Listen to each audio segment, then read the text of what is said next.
We're grateful for who God is. That list of names given, holy and mighty and all of that, that's just the beginning of things. When Jesus was jousting with the Pharisees, Jesus made it clear to them that when you start talking about me, you're talking about something that surpasses Abraham.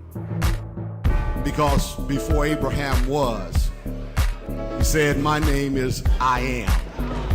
In other words, when you open up the book to look at all of the good things that a person can possibly be, mighty and triumphant and awesome and holy, he says that that's just the beginning of it. He had to close the book. Am I American? I'm Joseph Cherry. Some people know me as Lincoln Black, but I'm a young Black man from High Point, North Carolina. 46 years old, 46 years young. Started out in, I guess I was born in High Point, North Carolina. It was a small town right outside of Greensboro, Winston-Salem. It's about 70 miles outside of Charlotte. As a youth, I'll say I had a relatively stable life. I was raised by my grandmother mostly. My mom had me when she was 15 years old. My mom was never fully capacitated mentally. She had some mental health issues. So I was raised by my grandmother. Just her. My grandmother I come from a family of lawbreakers, a family of criminals. My grandmother ran a liquor house for as long as I can remember. So in society eyes, I came from a, air quote, broken home. But as a youth, there was nothing broken that I seen about it. You know, I was loved, I was clothed, I was fed. It just was, I didn't come up seeing the typical love-based family setting. And at the time, I didn't know how much damage it was doing or just how bad it could lead me to become. Because what it did was show me at an early age how to bend the rules or break the rules to get what I wanted out of life. And coming up, like my siblings, like I have 2 younger brothers and a younger sister by my mom. However, being raised by my grandmother, I wasn't raised with my siblings. My siblings were taken out of the house due to what was going on in our household. You know what I'm saying? So, that happened. My siblings were taken. I was probably about 11 or 12.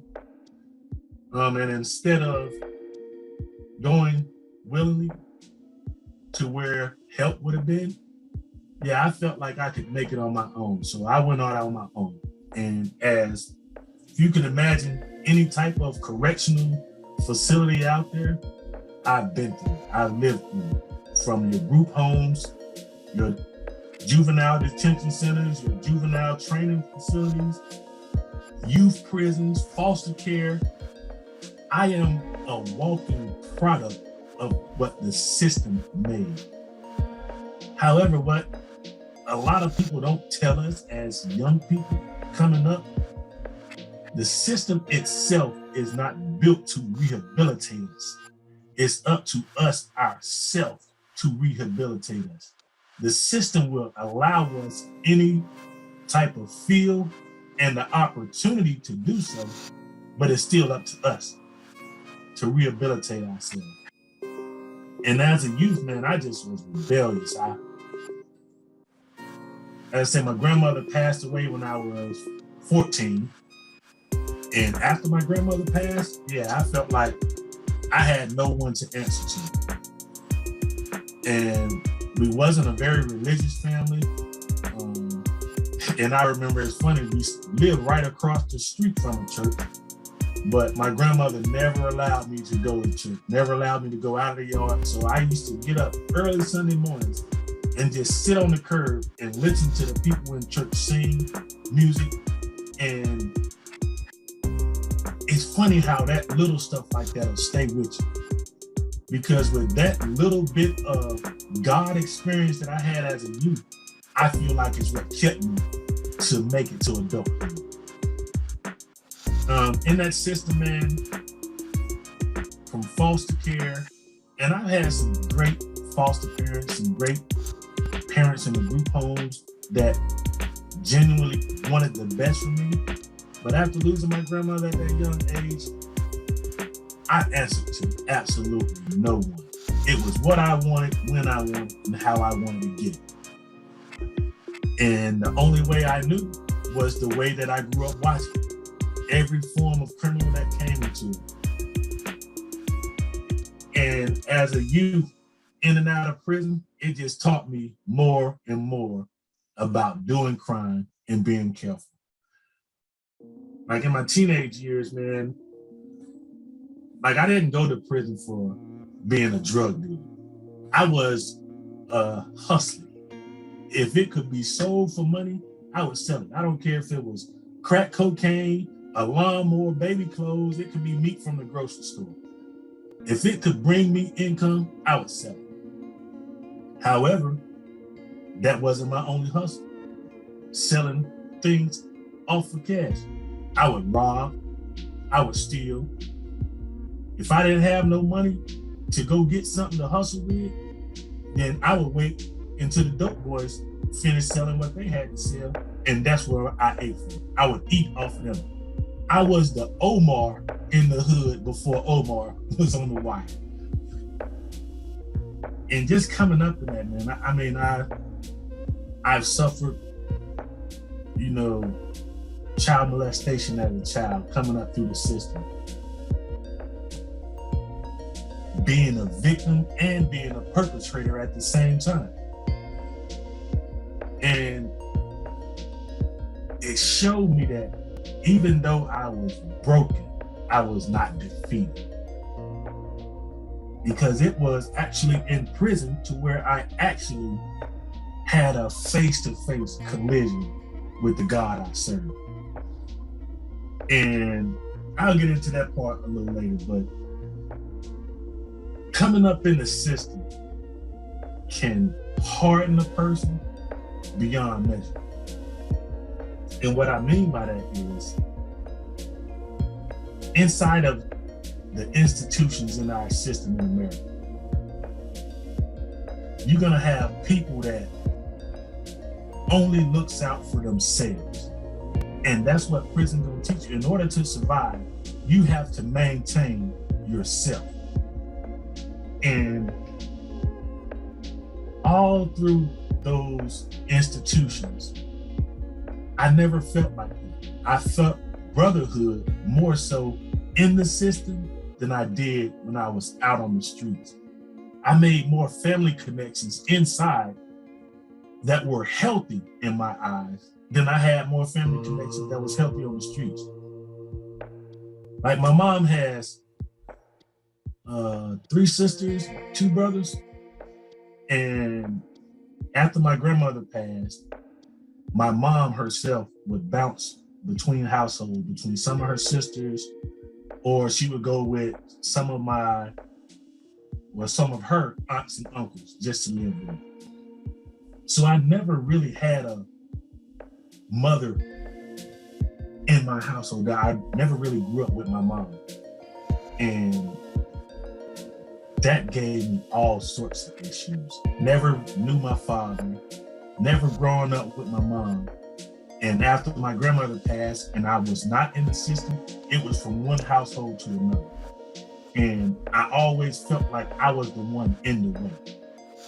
My little cousins, they couldn't get what they wanted or what they deserved because their mom had to look out for me too. So they harbored some resentment for me there. And it was just always tough, feeling like the outside guy, even with the ones you love the most. But, glory be to God, it taught me a lesson that sometimes the family you need in your life are not blood relatives. And that was important because it taught me how to open up and trust.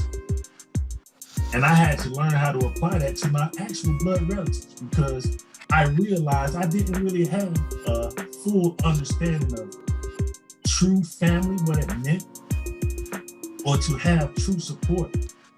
I never really knew what that meant outside of what I learned in the system. And coming up, man, it's just, I always had my perception of a man from TV. And I had to learn that the men on TV are written characters. And there's a point in our life to where we have to decide if we want to be the written character or if we want to be the author of who we are as men. And that's just a glimpse of who I am in a nutshell from a youth. And it was tough, but glory be to God, he gave me the strength to endure and to learn from the troubles of my youth that built the platform of who I would become as a man. Who I am, America. I'm Joseph Cherry. Before I was talking about my youth and my adolescence, and now I'm gonna bring you into where I am today. I've been free now for almost 10 years. I was released from federal prison at FCC Butler Complex here in North Carolina. I was released from there on December the 10th, 2011. After doing 13 years, 4 months, and 16 days to the day. Now, remind you, I told you earlier that I was 46. I mentioned I've seen every system or form thereof of correction that we have here in North Carolina. I spent a total of 23 years and 8 months incarcerated in the system at some point in time. That's over half of my life. However, in my stint during my federal sentence, I met a man by the name of Curtis McCray. Right now, he's my best friend. And it's funny that I was a career criminal, and now my best friend is an actual warden at one of the federal prisons now in Petersburg, Virginia. And it was strange because in prison, you don't want to be known as the guy who always talks to the officers or always in the officer's face. But it was something about this officer, man, that he wouldn't let me just do my time. Because now in the federal prison, they had all sorts of sports programs. There's college programs you could go to and enroll yourself. All I wanted to do was play basketball and play music. He asked me one day, how much time are you willing to give God after you get out of here? And I told him, man, I give him however much he wants. Not realizing that God wanted all of my time. It was because of Mr. McCray that I gave my life over to God. And it's tough to live right and follow Christ out here on the streets. It's so much easier in prison because your time is structured and you live in an actual Groundhog Day. You're doing your same routine every day, day in and day out. And I didn't realize after my release how difficult it would be to walk with Christ. However, once I changed my life over, it made me want to see others do better than I did, not for my own good, but just so God might get glory from the life I was leading. I spent so much time in my youth destroying the neighborhoods that I stayed in. I personally feel like the plight that our youth are in today, with the senseless killings, reckless gun violence, I contributed so much to that attitude that these young men have now. When they looked up to me when I was selling drugs and out there shooting guns in the air, and just living recklessly, I gave them something to aspire to, something that I don't even believe in now. And it's something that we as a people have lost in raising our youth. A lot of guys my age now won't even say that to a guy walking by and just openly disrespecting the elderly. Won't even correct them out of fear of what might transpire because these young guys today are so hot-headed.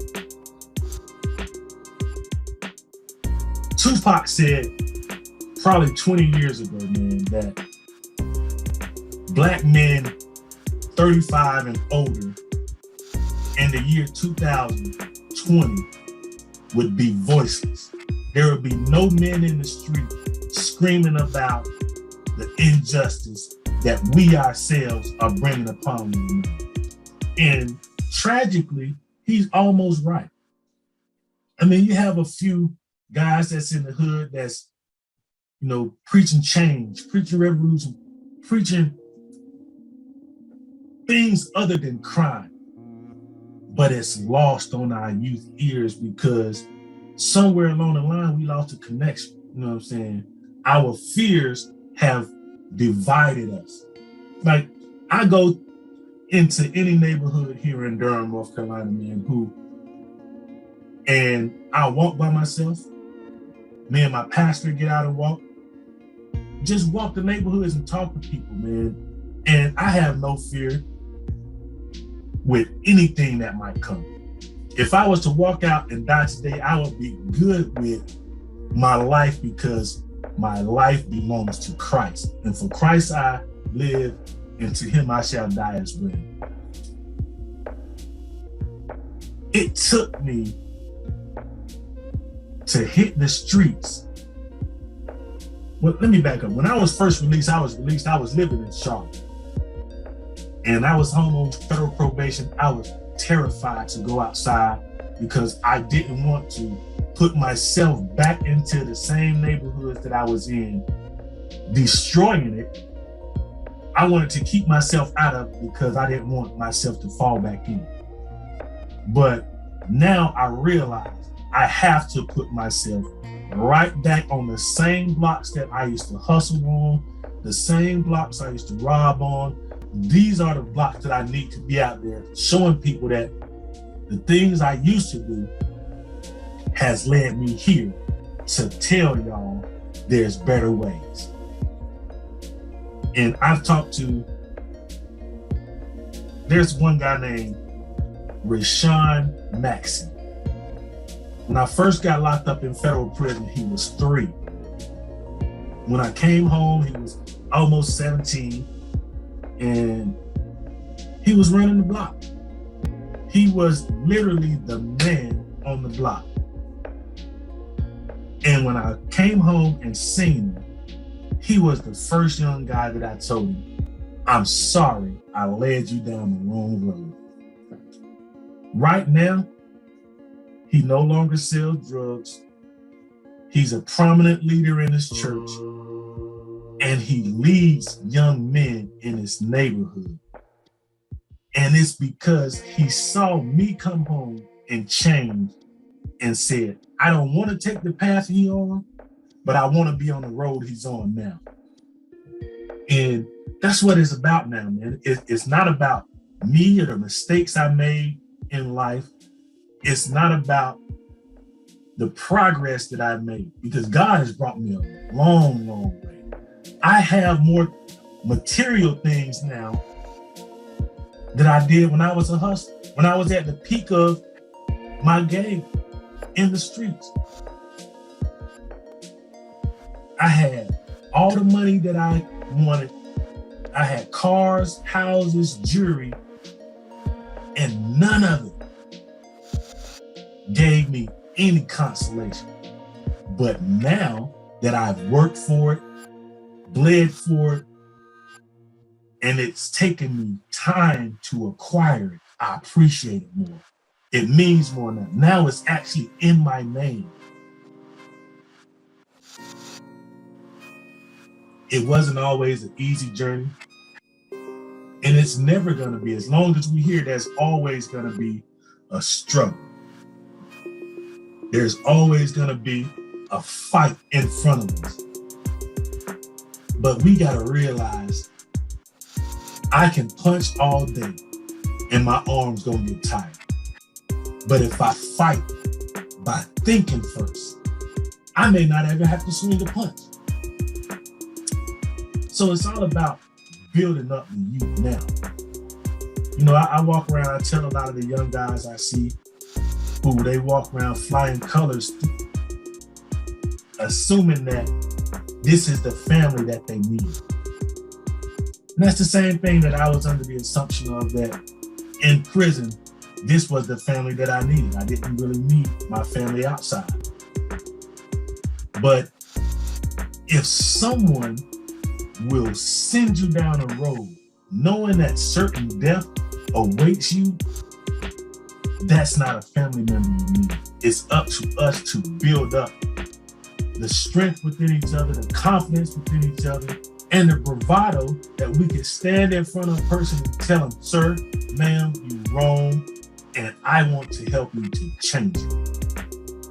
I mean, there's always gonna be pushback on change, because 9 times out of 10, people are comfortable in the lane they find themselves in. But if we as a people are going to move forward, if we as a people want equality on a grand stage, then it's up to us as Black men to set the foundation for our youth to stand on. And we can't lead them down just any road. We got to show them the right roads to be on. Education is key. And so many of our young kids are dropping out, not finishing, getting kicked out. That high school to prison pipeline for us as Black kids is alive and well. You got teachers out there that want you to do well, that want to teach you, but then you have teachers out there that will allow you to sit in the back of the class, whether you take notes, not pass or not. That no child left behind is going to push you through the grades without you having the proper knowledge that is needed. You have to apply yourself, and that's our job, to ensure we as a people apply ourselves in all levels: education, health and safety, healthy eating, our lifestyle in itself. It's up to us to put the word out there and talk to these kids to get them on the path that I find myself on now. And it's enlightening, man. It's enlightening.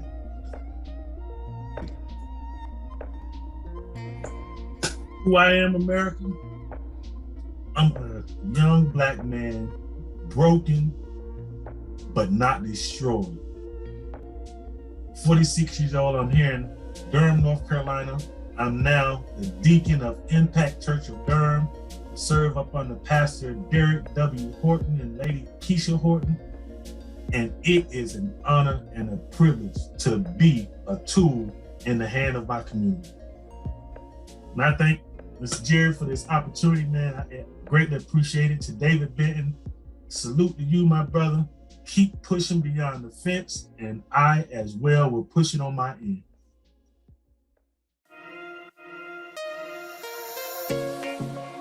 Shall be my shield and defense. Jesus be my shield and defense. Shield and defense.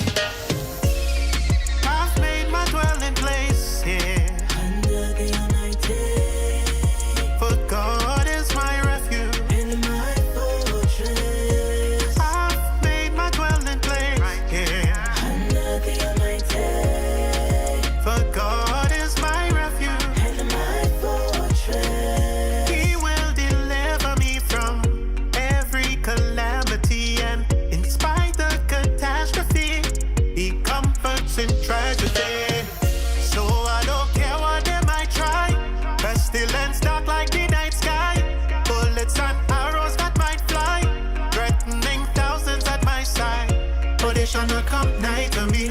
Holy Spirit outside and inside of me. Sheltered up in the most high I become. Cause my residence is the Father. I've made my dwelling place here. Under the Almighty. For God is my refuge. And my fortress. I've made my dwelling place here. Under the Almighty. For God is my refuge. And my fortress. So I will say like Jacob, oh awesome is this place. This is the Lord's house, and there's nothing that could come against his gates. So draw your weapons, but you won't be able to defeat his saints. Cause we hidden in the Secret place. wrapped up in because we Seek his face. so they shall not come nigh to me. Holy Spirit outside and inside of me. Oh, sheltered up in the most high of me. Cause my residence is the Father. Residence is the Cause my Father. residence is the Father. Residence is the Cause my Father.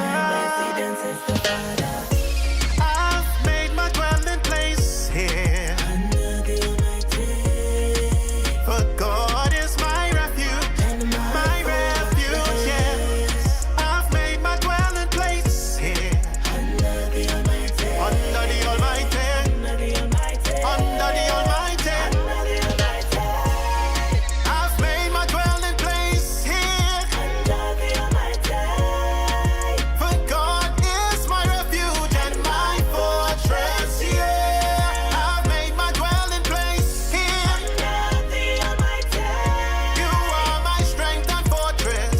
You are my strength and fortress. You are my fortress. Yeah, You are my fortress. you You are. are my fortress. Strength and my fortress. You You are. are my fortress. Yeah, You are my fortress. you are. For God is my refuge. And my fortress.